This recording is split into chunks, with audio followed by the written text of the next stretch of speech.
हर हर महादेव दोस्तों। आज मैं गई थी बाबा बासुकीनाथ की दर्शन करने। संडे का दिन था। वहाँ से लौटने में मुझे 10:30 बज गया रात के।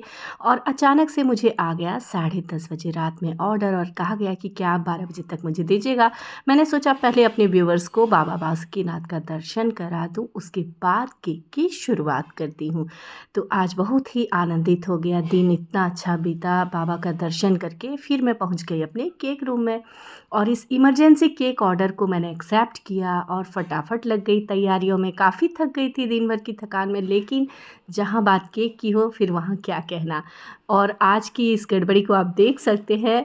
मैंने क्या किया, घर घुसते ही सबसे पहले कढ़ाई में चढ़ा दी केक को, उसके बाद क्रीम वगैरह बीट करने में लग गई।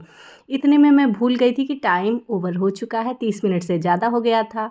और चूँकि ये कम क्वांटिटी का केक ऑर्डर था। एक्चुअली मुझे कहा गया आप मुझे हार्ट शेप में दे दीजिए। मैंने कहा कम से कम 1.5 पाउंड में ही बना पाऊँगी, केक टिन मेरे पास छोटा नहीं है। तो फिर यहाँ मैंने इस तरह से तैयारी को एक्सेप्ट करते हुए गरमा-गरम स्पॉन्ज को ही काट दिया और इसे ठंडा होने के लिए मैंने डीप फ्रीज़र में 2 से 3 मिनट के लिए ही रखा, क्योंकि मेरे पास बिल्कुल भी टाइम नहीं था। 10:30 बजे मैं घर ही पहुँची। फिर आधा घंटा लगा मुझे केक को बेक करने में। 5 से 7 मिनट का समय मुझे बैटर को रेडी करने में लगा था, प्रीहीट करने में लगा था कढ़ाई को। तो इन सारी बातों को ध्यान में रखते हुए हम होम बेकर टाइम मैनेजमेंट का बहुत ध्यान रखते हुए हर ऑर्डर को एक्सेप्ट करते हैं। तो आज की इस केक को गरमा-गरम ही मैंने कट कर दिया। डीप फ्रीज़र में 5 से 7 मिनट तक अगर आप इसे छोड़ देंगे तो थोड़ा-सा ठंडा हो जाएगा। फिर इसकी सोकिंग करने के लिए एकदम से ठंडे पानी का मैंने यूज़ किया, ताकि बैलेंस हो जाए सारी चीज़ें। और मुझे इस केक को तैयार करते-करते 12 बज गए। तो मुझे डर भी लग रहा था कि जा मैंने ऑर्डर तो एक्सेप्ट कर लिया, अगर समय पर नहीं दूँगी तो फिर क्या होगा? फिर मैंने तुरंत से फ़ोन कर दिया। जब 12 बजने में 10 मिनट लेट था, मैंने कहा 10 मिनट और लगेगा, कोई दिक्कत तो नहीं? तो उन्होंने कहा कि बिल्कुल भी कोई दिक्कत नहीं। इतनी इमरजेंसी में, इतनी हड़बड़ी में आपने ऑर्डर एक्सेप्ट कर लिया, मेरे लिए यही है, बहुत है दीदी। तो मेरी जान में जान आई कि चलो भाई, वो तैयार हैं देर-सवेर होने के लिए।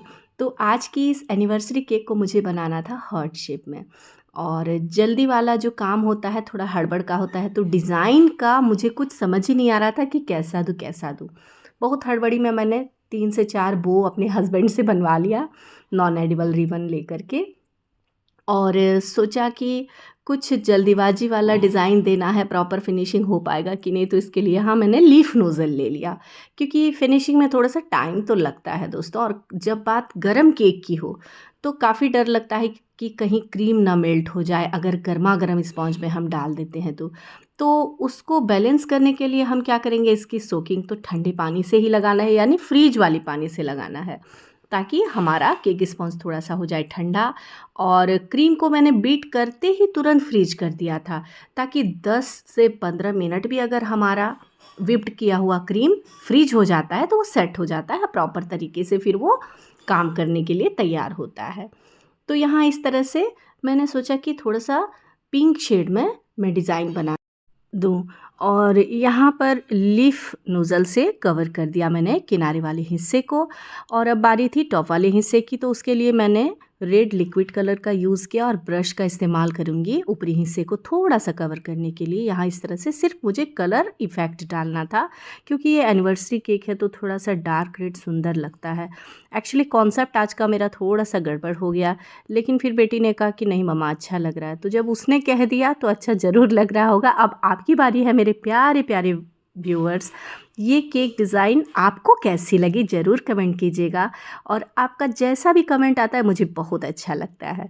तो यहाँ इस तरह से ऊपरी हिस्से में कवर कर लेने के बाद मैंने फॉन्डेंट का कपल डिज़ाइन जो कट करके रखा था लगा दिया, और एक एनिवर्सरी का टैग लगा दिया। कुछ नॉन एडिबल रिबन का जो बो बना करके रखा था उससे भी मुझे डेकोरेट करना था। और मुझे कहा गया था कि हैप्पी एनिवर्सरी टू अस लिखना है, तो यहाँ मैंने टू अस लिख दिया। और बो को इस तरह से मुझे देना था, 4 बो को यहाँ मैंने डेकोरेट कर लिया। और आज की इस इमरजेंसी वाली एनिवर्सरी केक को कुछ इस तरह से कर दिया तैयार।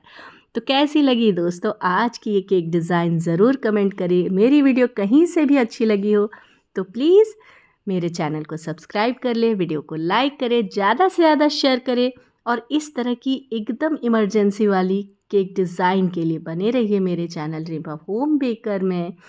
मिलती हूँ मैं अपनी अगली वीडियो में एक नई केक डिज़ाइन के साथ, एक नई रेसिपी के साथ। तब तक के लिए हर हर महादेव।